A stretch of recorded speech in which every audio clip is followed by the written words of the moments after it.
Welcome to the Childcare Genius Podcast. Proud to be the world's #1 community for brilliant childcare leaders.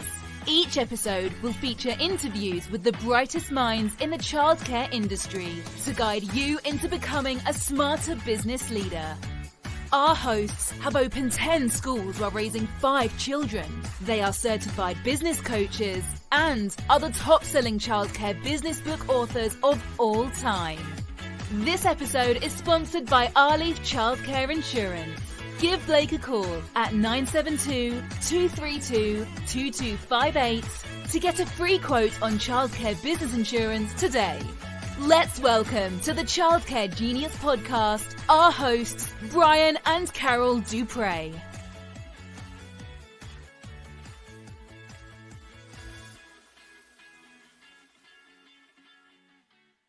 Welcome to episode 31 of the Childcare Genius Podcast. We're your hosts, Brian and Carol Dupre.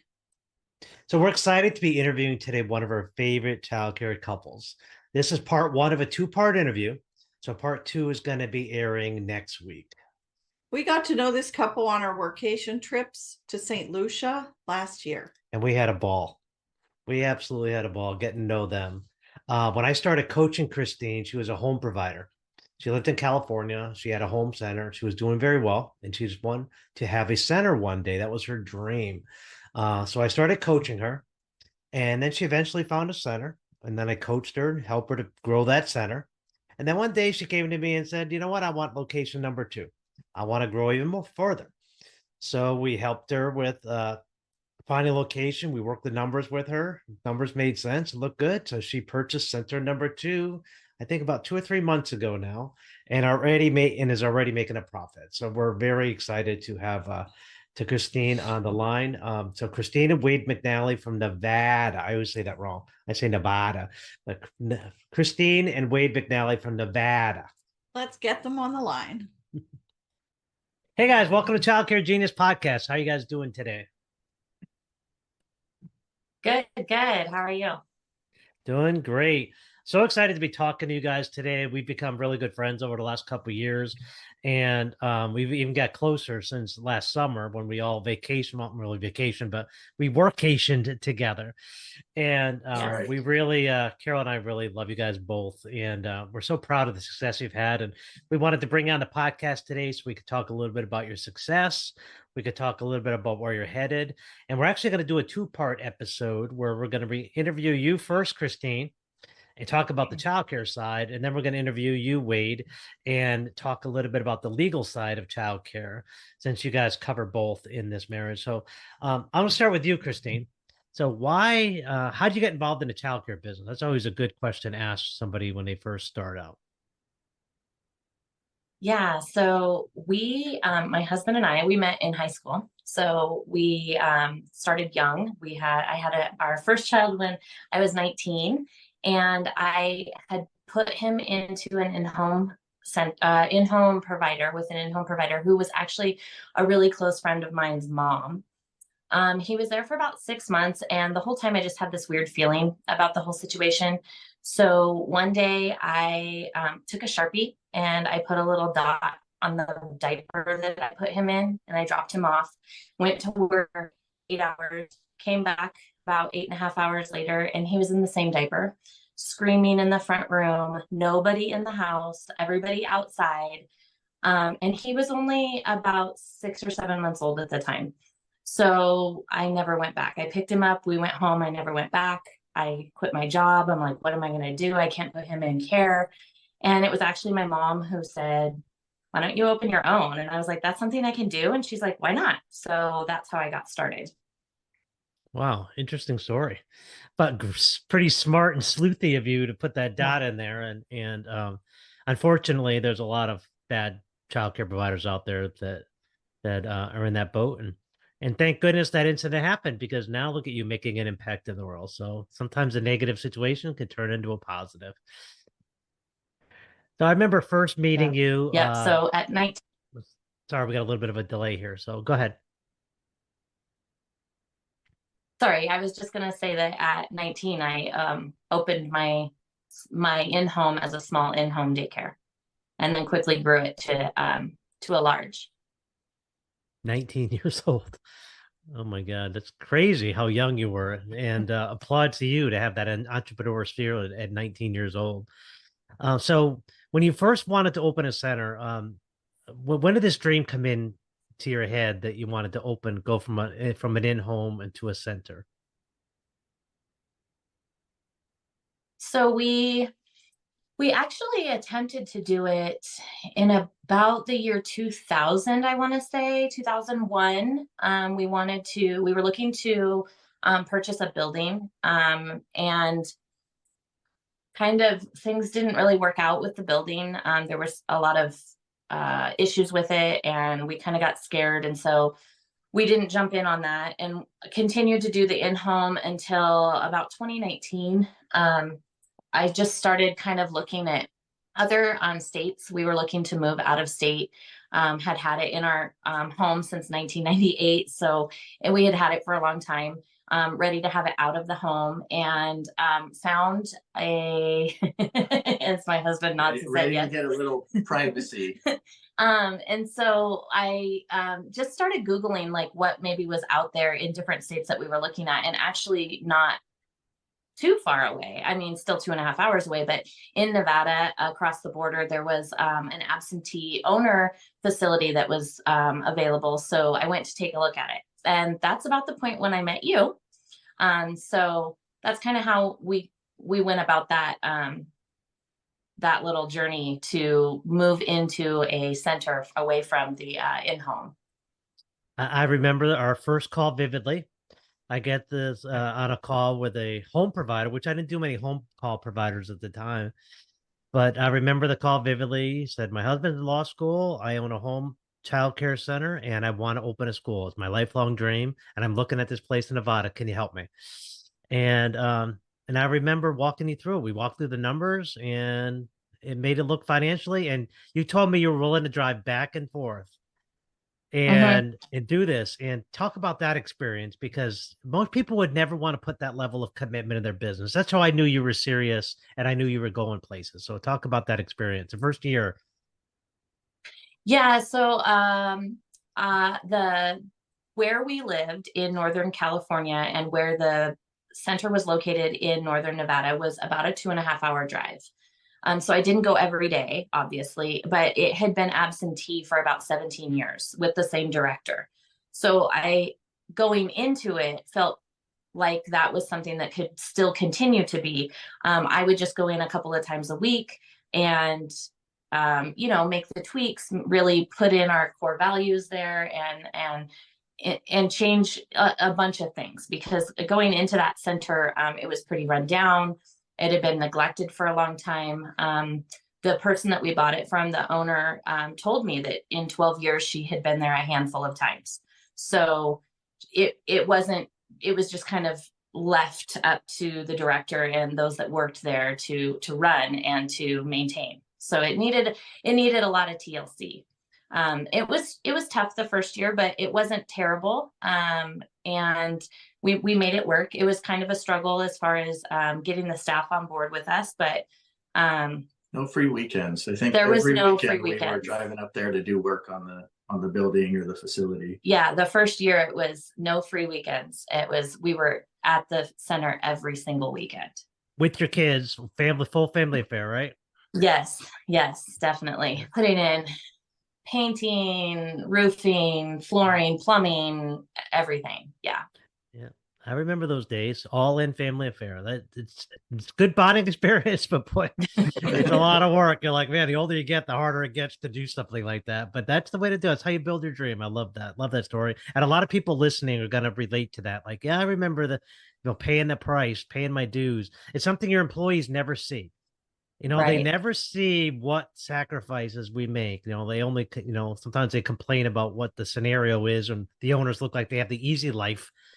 They don't see the early days and the 60, 70-hour weeks and the tired to commute back and forth. And you guys spend more darn time in your car than anybody I know commuting back and forth. So you're paying your dues, paying the price, and you're starting to reap the rewards now. Yeah. So Carol and I got to know you guys really well when you came on. We had a thing called the workation, where Carol and I take usually between 4 and 6 couples with us on a Caribbean vacation, and we work on their business during that time. Can you describe a little bit about your experience? Now we had met you before at a conference, but we really didn't know you guys personally. Talk about that experience, what it was like interacting with other couples. I'd like to hear from both of you on this. Yeah, it was, I loved it personally. I think the fact that it was kind of couple centered was really nice for me because, we are a team in our business and we do things together, but she's definitely the face of the business. She's the one everybody sees and talks to, and I always joke, I just change toilets and, repair plumbing. And get sandwiches. And get sandwiches. Yes. But it was nice meeting other couples that do it too, and learning. You guys had a wonderful training there on how you work together as a couple, staying in your lane, and really defining your roles as an individual within that couple. So I think that was really helpful for us. We really liked that because that is a tough part as a couple. What's her responsibility? What's my responsibility? Are we stepping on each other's toes? So that part was great. I loved the just personal side of it, getting to know you guys, getting to hang out with you guys on the beach. You taught me how to sail while we were there, which was awesome. Getting to meet the other couples. I mean, we're still friends, with those other couples that we met, and I think we built some lifelong friendships there, which is great because, as you know, having a good support system in this business, I think is crucial. So we really enjoyed it. Yeah. One thing I'll add on before you go, Christine, and Wade, with the guy bonding too, because there's not many guys in our industry, and Right. I've gone to conferences before where I'm the way minority in the room, and sometimes it's nice to just hang out with other men in a group setting where we had sessions where the guys just hung out and the women hung out, and not that that's important, but we'd like to be able to talk about you ladies, how amazing you are and how hard you work. That's what we talked about, right, Wade? Yeah, absolutely. Absolutely, yeah. How in awe we are of them. But we had a really good time, and it was just nice, and I enjoyed it. But anyway, Christine, what did you get out of the vacation? Yeah, I agree with all the points that Wade said. I think the lane, staying in your lane or creating lanes within the business when you work as a couple, I really enjoyed that because we actually came back. We just, because people on the podcast probably don't know, but we're together 24/7, like for years. We're never apart. So I think that actually helps strengthen that. We get along very well, but I think that actually increased the relationship we have working in the business because we actually came back and went, all right, let's create sound lanes. So I hate numbers. So I have a new CFO now and that's his lane. And then, so there were things that we went back and went, I hate doing this, but I really love this. And he went, I don't like this, but I like doing this. And so we defined our lanes more. And I think that really helped too. And yeah, just, it was great to have that one-on-one with a lot of people. You get to actually become more in depth in somebody else's business and help them. And we would go to lunch one-on-one with some of the other couples. I still text and talk with some of the couples weekly, multiple times a week. So we've really developed a strong bond with them, and it creates that support network that my husband was talking about, where you have something come up, I can get on a call or text and ask questions with them, or they can do the same with me. So it was a really amazing experience. Yeah. Awesome. Yeah, we liked it. We do a couple of these trips a year, and we're actually heading to Barbados in 3 weeks. Okay, taking a bunch of couples down there, and in May we're going to Ocho Rios, Jamaica. We still have openings. childcaregenius.com/workations, and it's a lot of fun.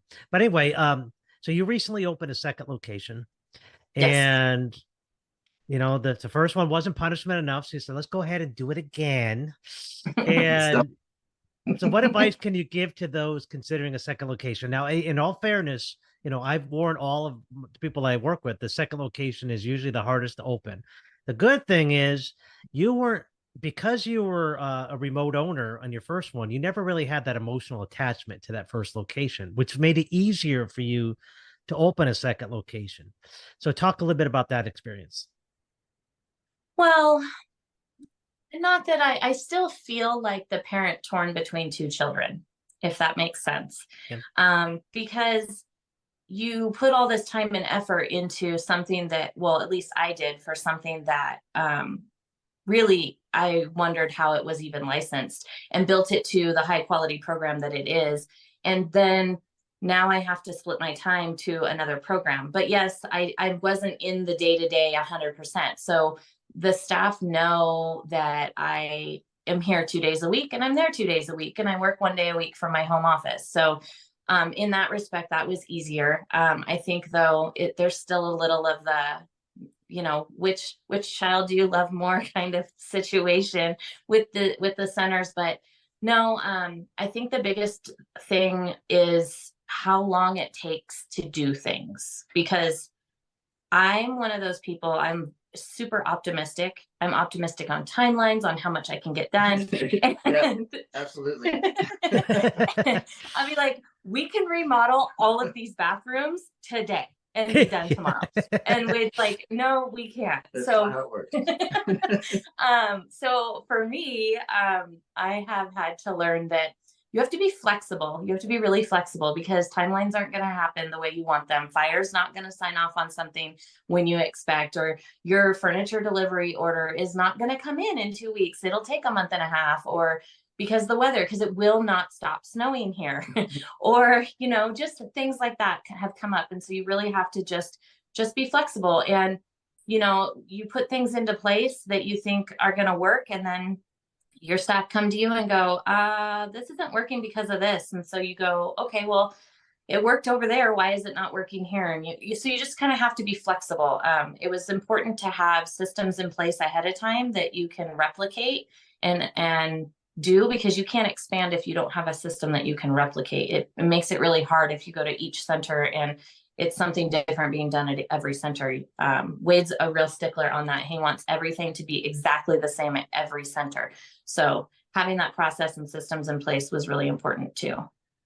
For efficiency, I don't want to be recreating the wheel every time you open a new center. We already have processes that work. We have systems that work. So as much as you can duplicate that, it's going to benefit you. And I think one of the things that really helped us was when we went into the first one, we went in with the thought that we're going to expand. We're going to grow to multiple locations. And so we started from day one where we had a director in place. She wasn't the acting director.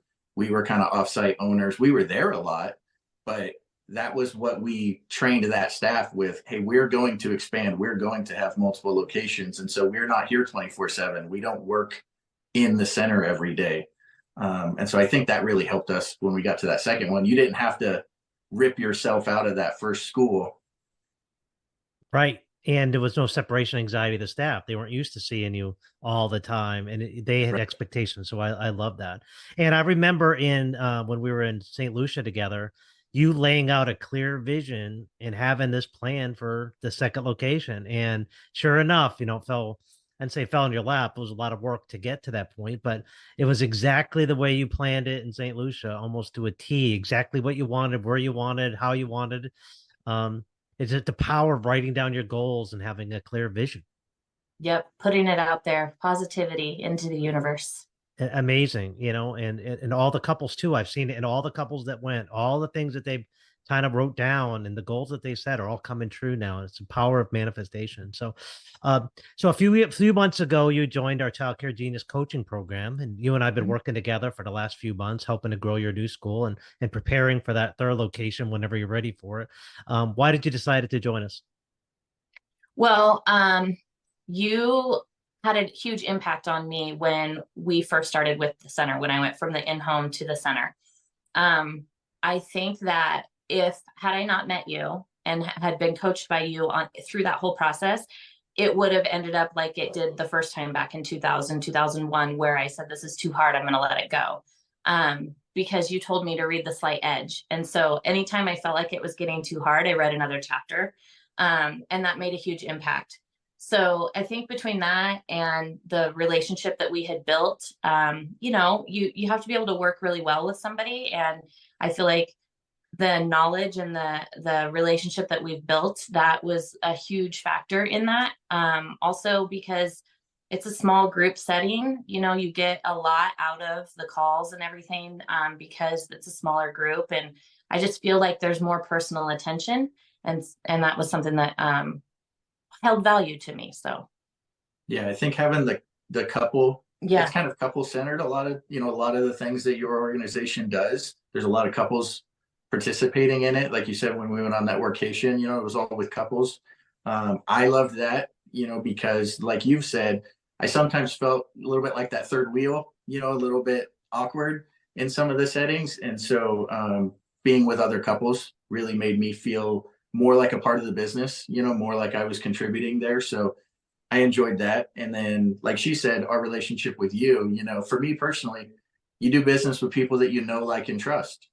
And she knew you. I didn't know you in the beginning, but she knew you and she trusted you for sure.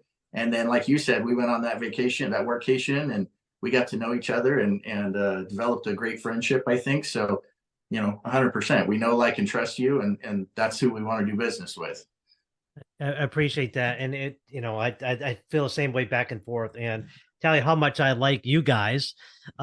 We do have an announcement. So Christine is going to be coming on our team now, because I've watched you for the last couple of years that I've known you, and you're such an amazing leader. You're taking the bull by the horns in Nevada, and I said it right, in Nevada, as I say it. But you're leading an organization there. You're trying to bring childcare training and stuff to the forefront there. So we were talking about home providers and how they're kind of left out of the training world, and a lot of people don't.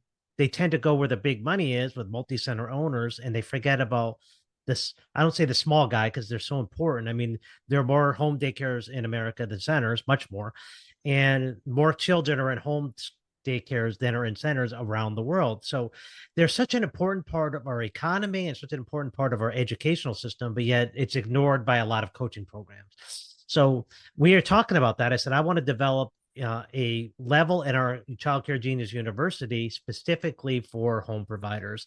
And we had talked about it. I said, Christine, how would you like to lead that organization?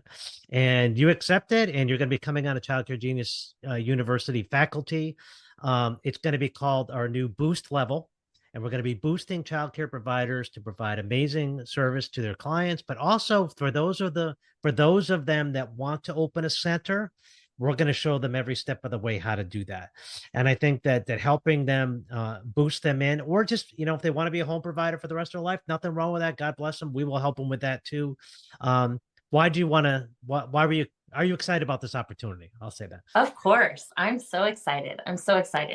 I loved being a home provider. But 20 years was enough for me. But I did love being a home provider, and I love helping people. I love coaching people. Like you were talking about the trainings that I'm bringing in, and I'm really excited to be able to work with them and show them, because once I started changing my mindset, that's when my business really grew. I was making 6 figures a year as a home provider. I was able to put my husband through law school as a home provider. So I'm really excited to be able to share my knowledge and work with home providers in your university. Awesome. Well, we're so glad to have her. Thank you, Wade, for sharing a little bit more of her with other people, because I know that is a sacrifice. I really appreciate that, and your children too, because you have center to run, you got a family to support, and to give back to other people is very selfless, and we definitely appreciate that. And again, I mentioned earlier that there's a 2-part interview, so we're going to be concluding this episode and coming back next week and bringing it. But I want to ask you one question before we leave. We always ask a mindset question. So I'm going to ask Christine this mindset question. And then in your episode, Wade, I'll ask you yours. But Christine, so what do you like to do to relax and unwind? What's your happy place? My happy place is music. That's my go-to. I don't know what it is about music, but it like reaches my soul and it rejuvenates me. So if I'm feeling frustrated or stressed, just pop in my headphones and and play some music, or when we're driving down the road, he likes to listen to podcasts. And we spend, like I said, 24/7 together. So sometimes we have to play music because I just need to decompress, and that really helps. And I learned that Nashville is my soul city. I'm supposed to have grown up there and lived there forever, because that city really rejuvenates me. That music is it just touches me. So that's how I center myself, is through music. What's your favorite genre of music? Oh my gosh, I do everything. Mostly I go to country because I'm a country girl. Garth Brooks is my favorite. But my favorite band is Aerosmith. So sometimes I get some rock in there. And Wow. so I have quite a range. I have quite a range. Love that. So Wade, when she has her headphones in, so to just leave her alone, right? Yep. Smart.